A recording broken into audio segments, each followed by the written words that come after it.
Namaskar, Pranam, hello dear students. Once again, welcome in English with Chirag by Barot. Believe in yourselves and go ahead. Okay, let's learn our new topic now. ફરી એકવાર વિદ્યાર્થી મિત્રો English with ચિરાગભાઈ બારોટમાં તમારું સ્વાગત છે. ધોરણ 12 unit 2 unit 2 એમાં read 1 અનફોર્ગેટેબલ Walt Disney. Volt ડિઝનીનું નામ તમે સાંભળ્યું હશે, જેણે બહુ વિશાળ કાર્ટૂનો બનાવી છે. મોગલી નામ સાંભળ્યું હશે, જંગલ બુક, जंगल जंगल बात चला है, पता चला है, चड्डी पहन के फूल खिला है. એ જે જંગલ બુક બનાવી હતી એ પણ વોલ્ટ ડિઝનીએ બનાવી હતી. ટોમ એન્ડ જેરી કાર્ટૂન બધાએ જોયું હશે, એ પણ એણે બનાવ્યું હતું. મિકી માઉસ તો એનું બહુ ફેમસ કાર્ટૂન સિરીઝ હતી, મિકી માઉસ. વોલ્ટ ડિઝની એક ક્રિએટર કહેવાય છે કાર્ટૂનની અંદર. પાઠની અંદર જોઈશું એટલે ખ્યાલ આવશે, તમે જાણતા જ હશો. પણ એ જે કાર્ટૂન લેન્ડનું જે નામ છે એ દરમિયાન પાઠમાં જે આવશે એ હું તમને વિગતવાર ડ્યુરિંગ ધ લેસન સમજાવતો રહીશ. ડિઝનીલેન્ડ બોલી જ ગયો છે આ એડવાન્સમાં, ડિઝનીલેન્ડ, પણ હવે કશું કહેવું નથી, એ આવશે ત્યારે સમજાવીશ. અનફોર્ગેટેબલ વોલ્ટ ડિઝની, અવિસ્મરણીય વોલ્ટ ડિઝની. પાઠની શરૂઆત કરીએ, ધ્યાન આપતા રહેજો. આખો પાઠ જે છે એ રોય ડિઝની, જે વોલ્ટ ડિઝનીનો બ્રધર હતો, એણે પોતાના શબ્દોમાં કહ્યું છે. એટલે જ્યાં જ્યાં આઈ જેવા સંબોધન આવશે, આઈ એટલે કે હું, ત્યાં આગળ રોય ડિઝનીની વાત હશે. રોય ડિઝની, જે વોલ્ટ ડિઝનીનો બ્રધર હતો, એના શબ્દોની અંદર હશે આખો પાઠ. જોઈશું એણે પોતાના ભાઈ માટે શું કહ્યું છે. My brother Walt is no more. No more એટલે હયાત ન હોવું. મારો બ્રધર વોલ્ટ હવે હયાત નથી, મતલબ કે અવસાન પામ્યો છે. યેટ, યેટ એટલે તેમ છતાં. હિઝ ઇન્ફ્લુઅન્સ, ઇન્ફ્લુઅન્સ નીચે અંડરલાઇન કરજો, એનો મતલબ થાય પ્રભાવ. તેમ છતાં તેનો પ્રભાવ. Lingers like a living presence. Lingers એટલે જળહળી રહેવું, ઝબૂકી રહેવું. તેમ છતાં તેનો પ્રભાવ ઝળકી રહ્યો છે. લાઇક અ લિવિંગ પ્રેઝન્સ, જેમ કે એક જીવંત, પ્રેઝન્સ એટલે હાજરી. ઓવર ધ સ્ટુડિયો, સ્ટુડિયો ઉપર. પ્રશ્ન થશે કે સર આ સ્ટુડિયો એટલે શું? ફિલ્મ જગતની અંદર સ્ટુડિયો હોવો એ અનિવાર્ય છે. ફિલ્મ જગતની અંદર, કારણ કે ફિલ્મ બનાવવું હોય એટલે કોઈ સ્ટુડિયો હોય. એ સ્ટુડિયોની અંદર તમામ પ્રકારની વસ્તુઓ હોય. જેલ તો જેલનો એક સ્ટુડિયો ઊભો કરેલો હોય, ઘર તો ઘરનું વાતાવરણ ઊભું કરેલું હોય, એક વિશાળ સ્ટુડિયો હોય, એને કહેવાય. તો સ્ટુડિયોમાં એની હાજરી, જીવંત હાજરી. વેર હી ટર્નેડ આઉટ ધ કાર્ટૂન્સ, કે જ્યાં તેણે કાર્ટૂન્સની ઉત્પત્તિ કરી. નેચર ફિલ્મ્સ, કુદરતી ફિલ્મો એણે બનાવી. એન્ડ ફીચર મૂવીઝ, અને કાલ્પનિક ચિત્રો પણ, ચલચિત્રો પણ બનાવ્યા. ધેટ મેડ હિમ નોન, કે જેણે તેને મેડ હિમ નોન, તેને પ્રખ્યાત કર્યો. And loved around the world, અને સમગ્ર દુનિયાએ તેને ચાહ્યો. ફરીથી આટલી વસ્તુ બોલી જાઉં છું. ધોરણ 12ની અંદર લેસન્સ જે આવશે એમાં 4 જે લાઈન આવશે એના પછી ફૂલ સ્ટોપ આવશે. એટલે યાદ રાખજો, આખો લેસન સમજવો પડશે. મારો બ્રધર ભાઈ એ, મારો બ્રધર વોલ્ટ એ હયાત નથી, પરંતુ તેનો પ્રભાવ હજુ પણ સ્ટુડિયોની અંદર જીવંત છે. તેણે કાર્ટૂન, કુદરતી ફિલ્મો અને એણે કાલ્પનિક ચિત્રોની જે રચના કરી, એના કારણે તે સમગ્ર વિશ્વમાં જાણીતો થયો. ઇવન નાવ, આજે પણ અત્યારની વાત કરે છે. As I walk around the studio, grieve. આ ક્રીવ એટલે ખલાસીઓનો સમૂહ થાય. ક્રીવ એટલે ખલાસીનો સમૂહ. ખલાસી કોને કહેવાય? તો જે જહાજની અંદર મુસાફરી કરતો હોય એને ખલાસી કહેવાય અને એના સમૂહને ક્રીવ કહેવાય.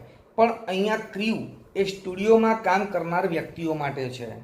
તો આજે પણ હું જ્યારે સ્ટુડિયોના સમુદાયમાંથી ચાલું છું, આઈ હાવ એક્સપેક્ટ ટુ એન્કાઉન્ટર, હું હજી પણ એક્સપેક્ટ અપેક્ષા અડધી પડતી અપેક્ષા રાખું છું ટુ એન્કાઉન્ટર. એન્કાઉન્ટર તમે ઘણીવાર શબ્દ સાંભળ્યા હશે કે ભાઈ આનું એન્કાઉન્ટર કરવામાં આવ્યું. અહીંયા એન્કાઉન્ટરના ઘણા બધા મતલબ થાય. આ પાઠની અંદર એન્કાઉન્ટર એટલે મળવું. એન્કાઉન્ટર એટલે મળવું. એન્કાઉન્ટરનો મતલબ સંઘર્ષ પણ થાય. એન્કાઉન્ટર એટલે સંઘર્ષ પણ થાય. એવું નથી કે સામસામે વિવાદમાં સામેવાળા વ્યક્તિને એન્કાઉન્ટર કરવો એટલે કે મારી નાખવું. એન્કાઉન્ટરનો મતલબ મારી નાખવું ન થાય પણ સંઘર્ષ થાય. તો ફરી એકવાર, હું અડધી પડધી અપેક્ષા, એક્સપેક્ટ એટલે અપેક્ષા, અડધી પડધી પણ અપેક્ષા રાખું છું મળવાની. પણ કોને મળવાની? આ એનો ભય કહે છે. કોને મળવાની અપેક્ષા રાખે છે? ધેટ ટોલ, પેલો ઊંચો, કન્ટ્રી બોય, દેશી. કન્ટ્રી એટલે આમ તો દેશ થાય પણ દેશી બોય એટલે કે દેશી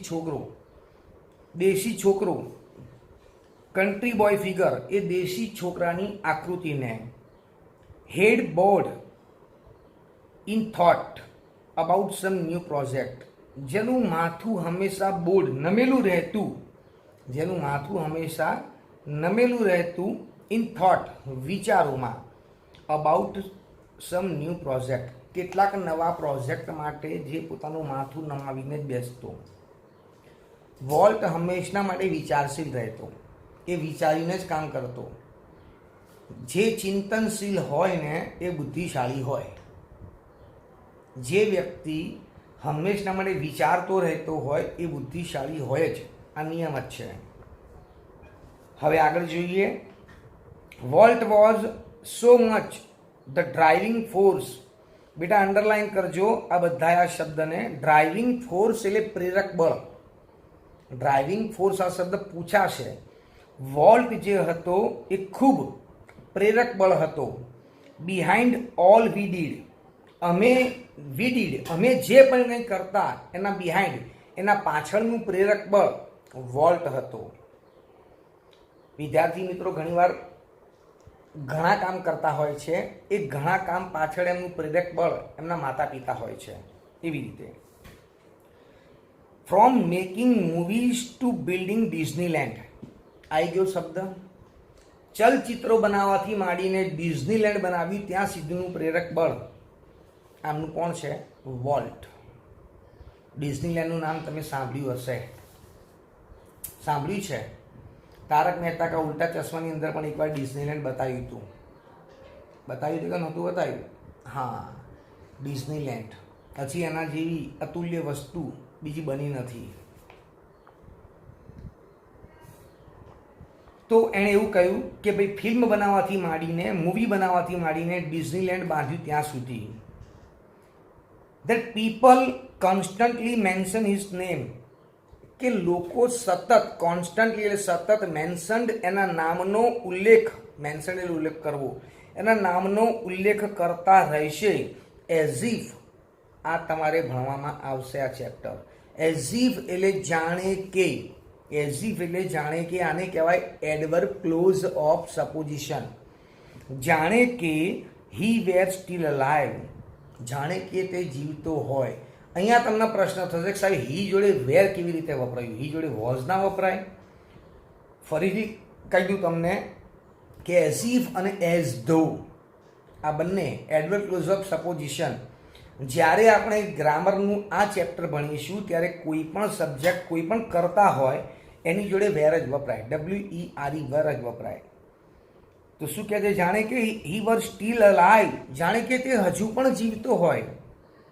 હજી આગળ શું કહે છે? Every time we show a new picture, દરેક સમયે અમે જ્યારે નવું ચિત્ર જોઈએ છીએ, or open a new feature at Disneyland, અને જ્યારે અમે ડિઝનીલેન્ડમાં નવું એક ફીચર, કોઈ વસ્તુ મૂકીએ છીએ, ખોલીએ છીએ.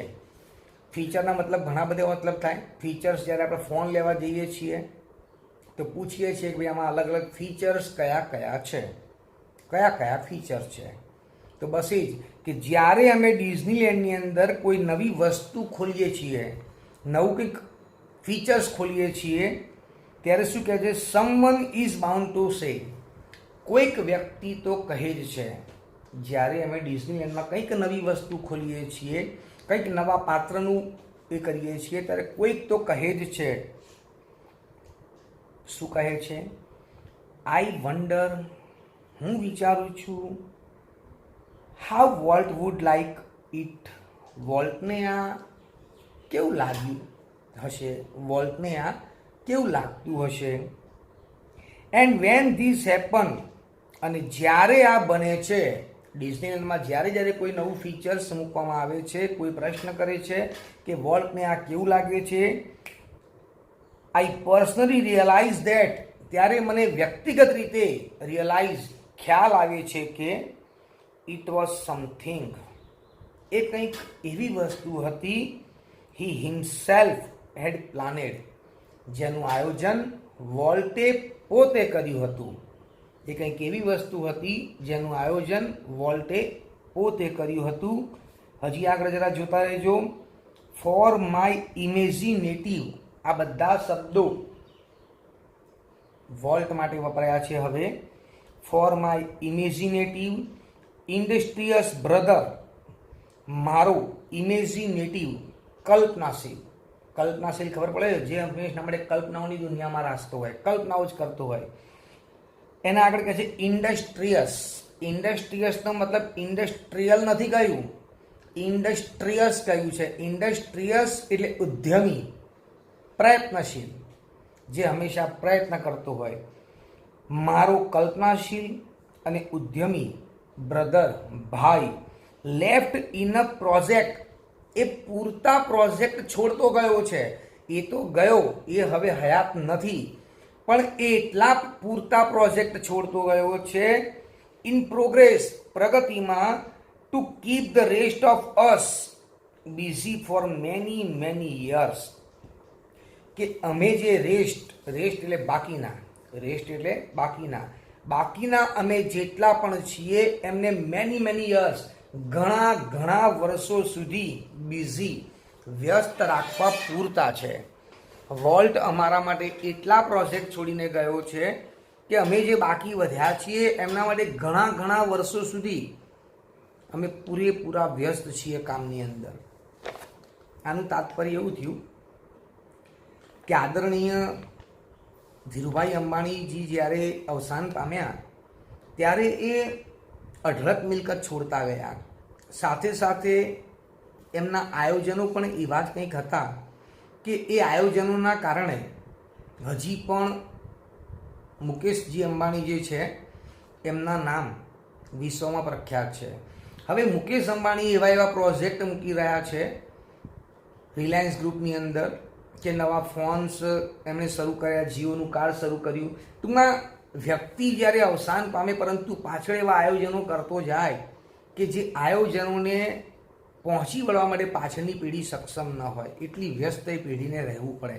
એમ વોલ્ટ એટલા કામ મૂકતો ગયો છે કે પાછળ ઘણા લોકોને ઘણું બધું વ્યસ્ત રહેવું પડે. Walt was a complex main.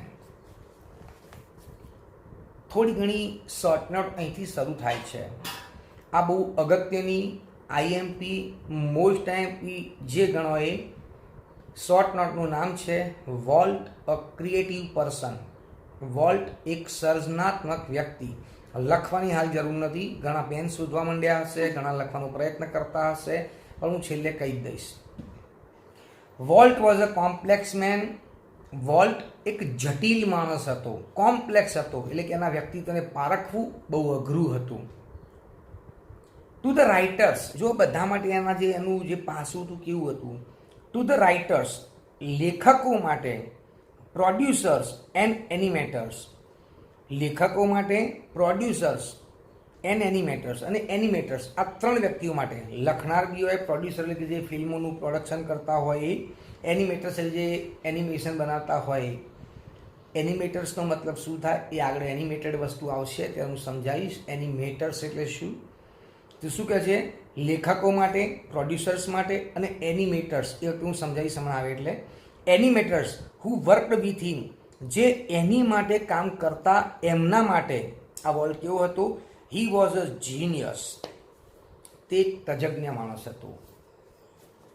જો ફરીથી કહું છું, અલગ અલગ વ્યક્તિ માટે અલગ અલગ છે. લેખકો માટે, પ્રોડ્યુસર્સ માટે અને એનિમેટર્સ માટે એ જીનિયસ હતો. Who had an extraordinary ability, કે જેનામાં એટલે કે વોલ્ટમાં અસાધારણ એબિલિટી ક્ષમતા હતી.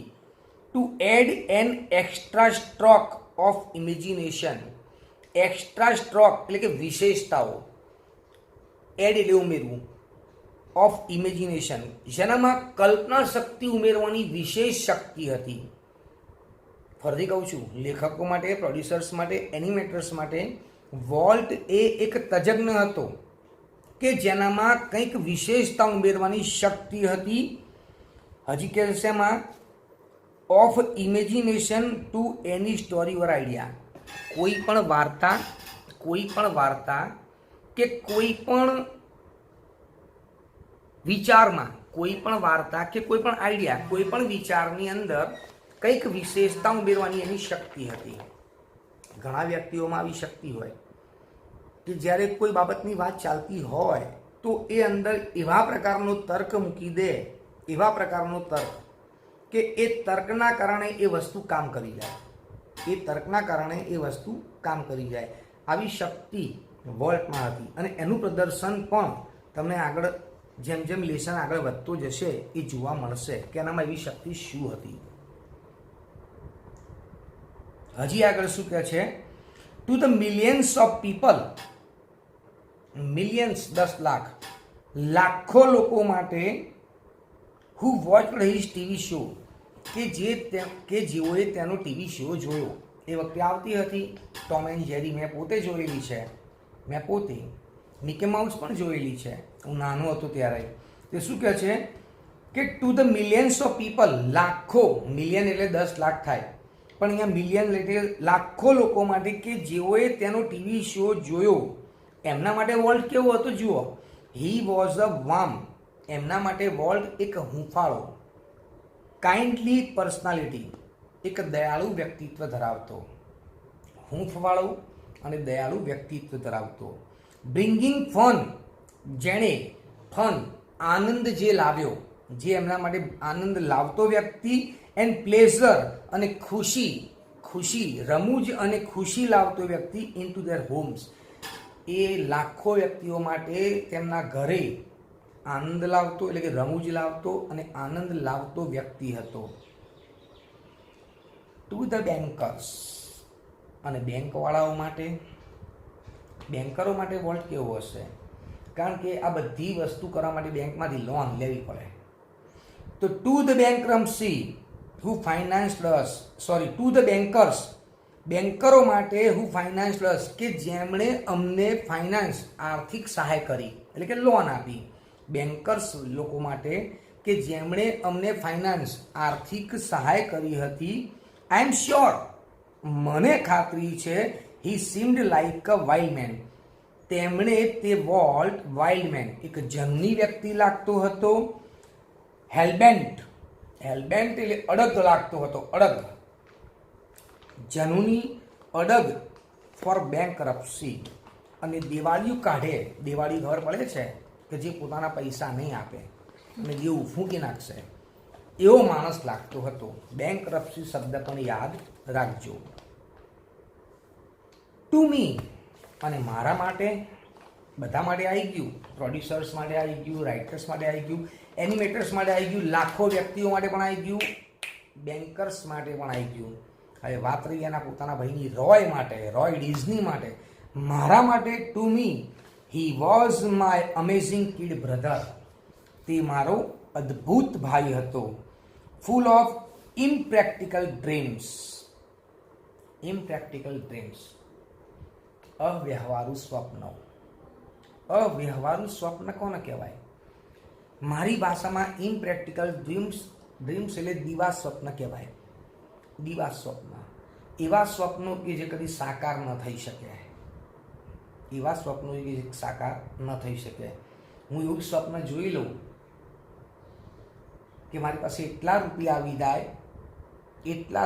જાય કે હું મુકેશ અંબાણી, અનિલ અંબાણી, બિલ ગેટ્સ, તાતાજી એટલે કે રતનજી ટાટા, બિરલા ગ્રુપ આ બધું ખરીદી લઉં, આજે જ ખરીદી લઉં, તો પછી એ મારું દીવા સ્વપ્ન કહેવાય. પણ અહીંયા જુઓ શું કહે છે, મારા માટે તે એક અદ્ભુત ભાઈ હતો, ફૂલ ઓફ ઇમ્પ્રેક્ટિકલ ડ્રીમ્સ, અવ્યવહારુ સ્વપ્નોથી ભરપૂર. જે આવા સ્વપ્ન જોતો, that he made come true, જેણે એ સ્વપ્નો સાકાર કર્યા. બેટા યાદ રાખજો, અહીંથી તમે વાઇલ્ડ મેનથી માંડીને તમે ઇમ્પ્રેક્ટિકલ ડ્રીમ સુધી સચત કમ ટ્રુ સુધી અંડરલાઈન કરી દેજો, કારણ કે આ વાક્ય પરીક્ષામાં પૂછાશે, આખું વાક્ય.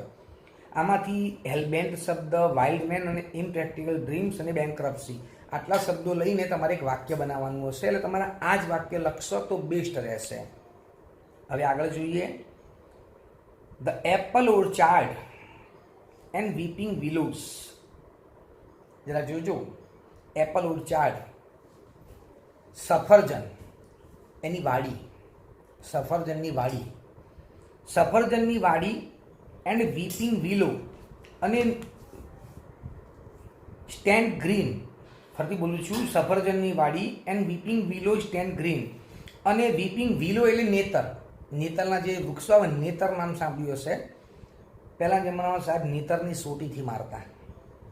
નેતર એવી સોટી આવે કે જેના વિદ્યાર્થી બરાબર આમ ફટકારે હોય ને તો હોળ ના પડે, અને ઘેરથી આમ હોળ બતાવે તો દેખાય નહીં એવી મસ્ત વાગે, ચચરે સારી એવી. ઘણા વિદ્યાર્થી લાયક હોય, મારા વિદ્યાર્થીઓ મોટાભાગના બચારા લાયક નથી, એટલે તમારે કોઈ ટેન્શન લેવાની જરૂર નથી. તો શું કહેવાય, વીપિંગ વિલોઝ સ્ટેન્ડ ગ્રીન, સફરજનની વાડી અને નેતરના જેવા લીલા વૃક્ષો એ અમારા ખેતરમાં હતા. And beautiful at our old farm, જે અમારા જૂના ફાર્મ હાઉસમાં એટલે કે ફાર્મમાં, અમારા જૂના ખેતરની અંદર સુંદર રીતે હતા. વેર કે જ્યાં વોલ્ટ સ્કેચ્ડ હિઝ ફર્સ્ટ એનિમલ્સ, જ્યાં વોલ્ટે પોતાનું પ્રથમ સ્કેચ રેખાચિત્ર દોર્યું હતું. વોલ્ટે પોતાનું પ્રથમ રેખાચિત્ર ત્યાં એમની સફરજનની જે વાડી હતી ત્યાં, અને નેતર જેવા લીલા વૃક્ષો જે એમના ખેતરમાં હતા ત્યાં એણે પ્રથમ રેખાચિત્ર દોર્યું હતું. રેખાચિત્ર ખબર પડે છે, જે આપણે કાગળ લઈને સ્કેચ બનાવીએ છીએ, એ સ્કેચ એટલે રેખાચિત્ર દોર્યું હતું. આઈ રિકોલ એટલે યાદ છે, યાદ કરવું. મને યાદ આવે છે, હાઉ વોલ્ટ એન્ડ આઈ, કેવી રીતે વોલ્ટ અને હું વુડ સ્મગલ ટુગેધર ઇન બેડ. હું અને વોલ્ટ બંને ભાઈઓ કેવી રીતે સ્નગલ એટલે પથારીની અંદર એકબીજાને લપાઈને સૂવું. હું અને વોલ્ટ કેવી રીતે એકબીજાને પથારીમાં લપાઈને ઊંઘતા હતા. And hear the haunting whistle of a locomotive. Haunting, આમ તો હોન્ટ એટલે ત્રાસ આપવું થાય, પણ અહીંયા આગળ હોન્ટિંગ વિસલ એટલે કે વારંવાર વાગતી વસ્તુ. વિસલ એટલે સિટી, અહીંયા વારંવાર સિટી વાગતી, પણ શેની? Of a locomotive. લોકોમોટિવ એટલે જે જૂની ડિઝનીલેન્ડમાં જે ટ્રેન બનાવેલી હતી એના લોકોમોટિવ. તમે કદાચ ડિઝનીલેન્ડની અંદર ફોટો જોશો તો તમને એક ટ્રેન દેખાશે. તમે જ્યારે પાનું ફેરવશો તો પાના ફરતાની સાથે તમને એક મસ્ત જૂની ટ્રેન દેખાશે. એ જે જૂની ટ્રેન જે છે એ હજી પણ ડિઝનીલેન્ડની અંદર છે. લોકોમોટિવ એટલે ટ્રેનનું એન્જિન. એ શું કહે છે? હોન્ટિંગ વિસલ ઓફ અ લોકોમોટિવ, એ એન્જિનની વારંવાર વાગતી સીટી અમે સાંભળતા. પાસિંગ ઇન ધ નાઇટ, જે રાત્રે પસાર થતી. Our uncle Mike was an engineer. અમારા અંકલ હતા, જે માઇક એમનું નામ છે, એક એન્જિનિયર હતા. And he would blow his whistle, અને આ ટ્રેનની વિસલ એ વગાડતા. One long and two shorts, એક સીટી લાંબી અને બે સીટી ટૂંકી. એક સીટી લાંબી, 2 સીટી ટૂંકી, જસ્ટ ફોર અસ, અમારા માટે. આ વસ્તુ બનતી હોય છે. મિત્રો જ્યારે વર્ગની અંદર ક્લાસમાં ભણતા હોય, એમના બીજા રખડેલ મિત્રો હોય ને જે, એ નીચે સીટી પેલું જે બાઇક હોય ને, બાઇક એનું કહી જ રાખેલું હોય કે ભાઈ હું નીચે આવીશ એટલે બાઇકનો હોર્ન એકવાર મોટો ને એકવાર ટૂંકો ને બીજી વાર એમ 4 વાર હોર્ન મારે એટલે સમજી જાય કે હું આવી ગયો. એમ અહીંયા બી એવું જ છે કે કાકા એક સીટી લાંબી મારતા ને એક સીટી ટૂંકી મારતા, એટલે એના ભત્રીજાઓને યાદ રહે બેટા હું આવી ગયો છું અને અત્યારે ટ્રેન ચલાવી રહ્યો છું એમ. Walt never lost his love for trains. વોલ્ટે પોતાનો ટ્રેન માટેનો પ્રેમ કદી પણ ગુમાવ્યો નહોતો. યર્સ લેટર, વર્ષો પછી પણ એન ઓલ્ડ ફેશન ટ્રેન, એક જૂની ફેશન એટલે રીતભાતની train, was one of the first attraction at Disneyland. ડિઝનીલેન્ડના બધા જ જે આકર્ષણો હતા એમાંનું એક આકર્ષણ એ ટ્રેન હતી, જૂની રીતભાતની ટ્રેન. મિત્રો અહીંયા હું સમયની અવધિ પૂરી થાય છે એના કારણે પહેલો ફકરો પૂરો કરું છું. બીજો ફકરો ભાગ 2ની અંદર આપણે જોઈશું અને સમજીશું. નમસ્કાર.